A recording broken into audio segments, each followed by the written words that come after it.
Ibu, Bu, Ibu izin Bu, itu terkait hubungan dengan Polda apa saja Bu yang dibahas? Ya, jadi hari ini agendanya dari Kementerian PPPA kita berkunjung tadi ke Rumah Sakit Hasanuddin.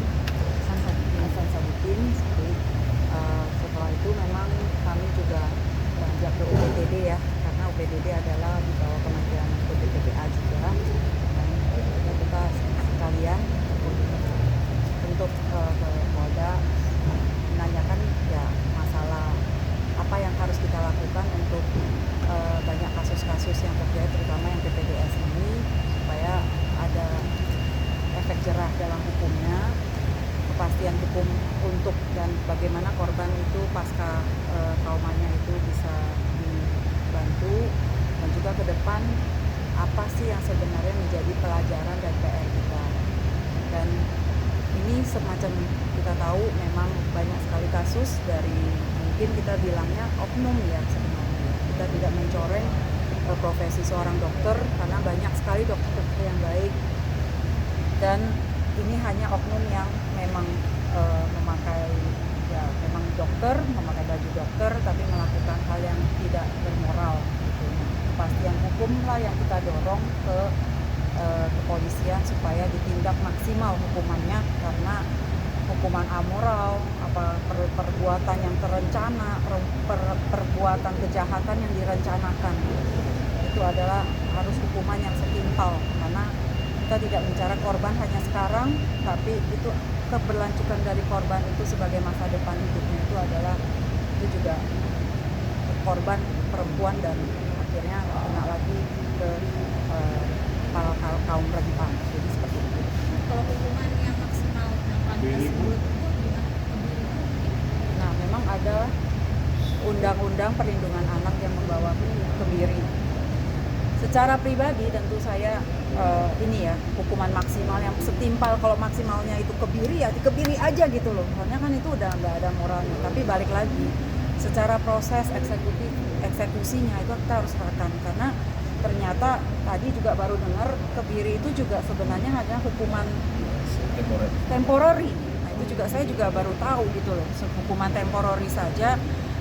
Jadi bagaimana permasalahan, bagaimana urusan hasil akhirnya itu kita lebih bantu ke korban trauma pasca trauma daripada menghabiskan uang untuk kebiri yang hanya temporary sesaat, tapi itu akan membuat seperti bola salju, si pelakunya itu akan tambah jahat karena bisa memakai berbagai, mohon maaf, berbagai alat untuk melakukan kalau memang mindsetnya udah kriminal.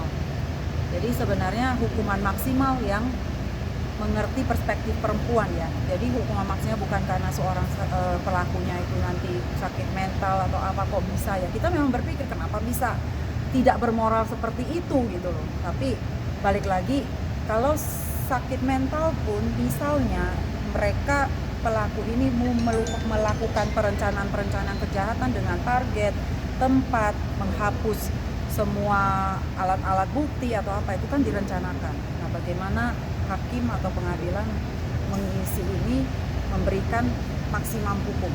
Dan tentu dari kita Kementerian PPPA kita mencoba mengedukasi, karena balik lagi di dalam rumah sakit apapun sebenarnya prosedur semua ada. Kalau seorang pasien atau siapapun itu sudah diperlakukan seolah-olah aneh, tidak ada prosedural, dan nah kita harus aware. Jadi kita sebagai masyarakat harus diedukasi. Nah, ini menjadi tugas dan PR kita juga.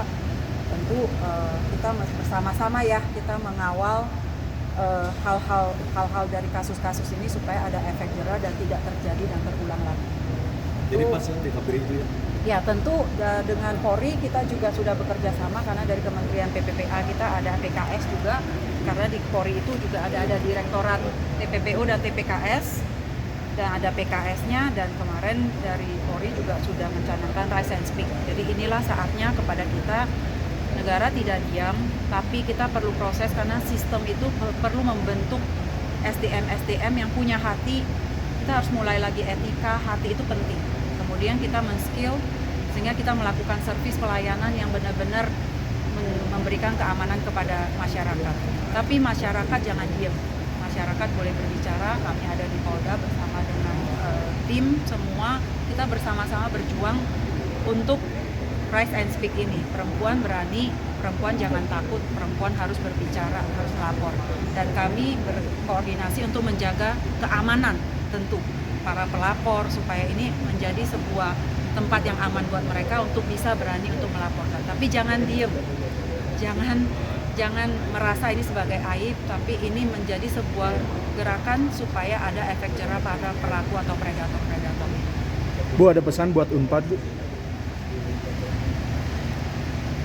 Tadi diskusi memang ada sebagian kita meminta, karena kalau secara akademik, ilmu, kita yakin semua ilmu dan akademik itu pasti dari universitas semua memberikan yang terbaik. Saya yakin dokter-dokter kita juga pinter-pinter dan jago secara akademisi, tapi jangan lupa tetap bagaimana etika, moral, tata, empati yang benar-benar dari dalam itu tuh harus ada. Jadi secara psikolog kita juga harus memantau bahwa bagaimana dari segi psikolog seorang dokter itu harus juga diikutsertakan. Jadi itu menjadi sebuah catatan juga ya yang harus ini, bahwa harus seleksi psikolog klinis atau mereka harus ujian secara mentalnya, karena harus mental yang baik itu menjadi seorang dokter itu, karena kita tahu beban dalam rumah sakit itu berat, tapi bagaimana ketahanan diri itu penting banget,